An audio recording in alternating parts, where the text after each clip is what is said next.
Time now for our panel's predictions for 2017. Dan, start us off. Well, Paul, my prediction is that under the presidency of Donald Trump, the Republican Party is going to see a revision and even an upgrade of its relationship with the country's minorities, especially black Americans. You have Betsy DeVos taking over at the Education Department, a proponent of creating competition to failing public schools in the form of charters, or perhaps scholarship programs for minority students. And then over at the Housing and Urban Development, you've got Ben Carson. And Ben Carson isn't just going to be about building houses. I think Ben Carson is going to be talking about the structure of urban and inner city life. So in both those areas, I think you're going to see them working in conjunction with Donald Trump, addressing black Americans directly and trying to create more opportunity for them. Yeah, fascinating opportunity, Dan. I hope Trump leads on that because it really could be a big opening. Joe? Paul, my prediction for 2017 is it's going to be the year artificial intelligence goes mainstream. Now, this refers to when a machine learns to do a task it wasn't programmed to do, like translate a language, drive a car, for example. And it really has a huge potential to increase worker productivity, raise wages, lead to advances in science and technology. But it's also going to cause a lot of dislocations. You know, millions of people drive trucks or taxis for a living. AI can write a basic legal document, can even report the news. So I'm wondering if this is happening faster than politics and society. But the crucial question for you at this table is, how fast do they become editorial writers? Can they learn free markets and free people, Joe? We'll have a few more years after 2017. Thank you. It sounds like if they take the lawyers down along with us, maybe that's a good trade, okay, right? The rise of the machines. Right. There will always be need for editors, however. All right. Yeah, I'm going to go way out on a limb here and predict that Marine Le Pen, the leader of France's far-right National Front, is going to win the French presidency, continuing the trend of populist political surprises that we saw starting with Brexit and then the five-star movement in the rise of that in Italy and others. You know, stranger things have happened. The Cubs won the World Series, so that's what I'm going to predict. I'm going to disagree with you on that, Mary. I'm going to say that Francois Fillon is going to win. He's going to be he's a center-right candidate, but he's moved enough to the right on immigration and nationalism to co-opt Le Pen's support. But here's the key that's really hopeful for France for the first time in 5 or 6 decades. That there is a Francois Fillon there. Yes, is economic reform. He's pushing the most aggressive economic reform agenda that I've seen in France in Paul, decades. if there's, God forbid, another major terror attack in France, then I think Fillon might not be seen as strong enough, and that's where I think Le Pen might try. Okay, James.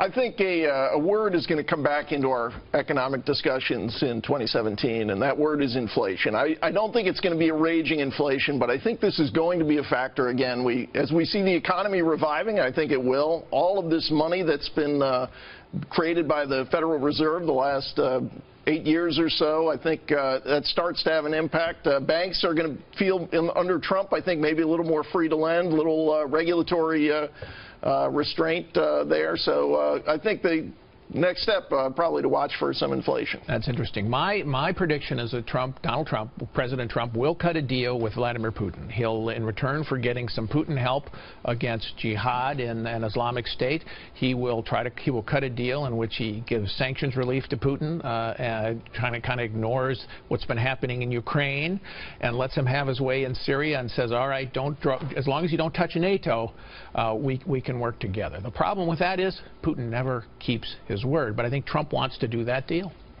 I got to think that Trump has some understanding, especially with Tillerson on board, that this is a guy you got to watch very carefully. Tillerson likes Putin. Well, Tillerson has done business with Putin. We don't know that. So, sort of like in The Godfather. He did business with him, but he never liked him. Okay, fair enough. Fair enough. I might be wrong about whether he likes him. We don't know that, but he has done business with him. All right, it's going to be fascinating to watch. Thank you. I think you're going to see them working in conjunction with Donald Trump, addressing black Americans directly and trying to create more opportunity for them. Yeah, fascinating opportunity, Dan. I hope Trump leads on that because it really could be a big opening. Joe? Paul, my prediction for 2017 is it's going to be the year artificial intelligence goes mainstream. Now, this refers to when a machine learns to do a task it wasn't programmed to do, like translate a language, drive a car, for example.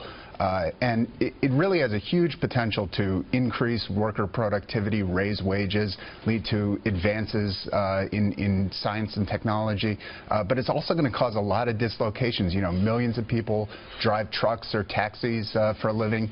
AI can write a basic legal document, can even report the news. So I'm wondering if this is happening faster than politics and society. But the crucial question for you at this table is, how fast do they become editorial writers? Can they learn free markets and free people, Joe? We'll have a few more years after 2017. Thank you. It sounds like if they take the lawyers down along with us, maybe that's a good trade, okay, right? The rise of the machines. Right. There will always be need for editors, however. All right. Yeah, I'm going to go way out on a limb here and predict that Marine Le Pen, the leader of France's far-right National Front, is going to win the French. Time now for our panel's predictions for 2017. Dan, start us off. Well, Paul, my prediction is that under the presidency of Donald Trump, the Republican Party is going to see a revision and even an upgrade of its relationship with the country's minorities, especially black Americans. You have Betsy DeVos taking over at the Education Department, a proponent of creating competition to failing public schools in the form of charters, or perhaps scholarship programs for minority students. And then over at the Housing and Urban Development, you've got Ben Carson. And Ben Carson isn't just going to be about building houses. I think Ben Carson is going to be talking about the structure of urban and inner city life. So in both those areas, French presidency continuing the trend of populist political surprises that we saw starting with Brexit and then the five-star movement in the rise of that in Italy and others. You know, stranger things have happened. The Cubs won the World Series. So that's what I'm going to predict. I'm going to disagree with you on that, Mary. I'm going to say that Francois Fillon is going to win. He's going to be he's a center-right candidate, but he's moved enough to the right on immigration and nationalism to co-opt Le Pen's support. But here's the key that's really hopeful for France for the first time in 5 or 6 decades. That there is a Francois Fillon there. Yes, is economic reform. He's pushing the most aggressive economic reform agenda that I've seen in France. But Paul, if there's, God forbid, another major terror attack in France, then I think Fillon might not be seen as strong enough, and that's where I think Le Pen might try. Okay, James.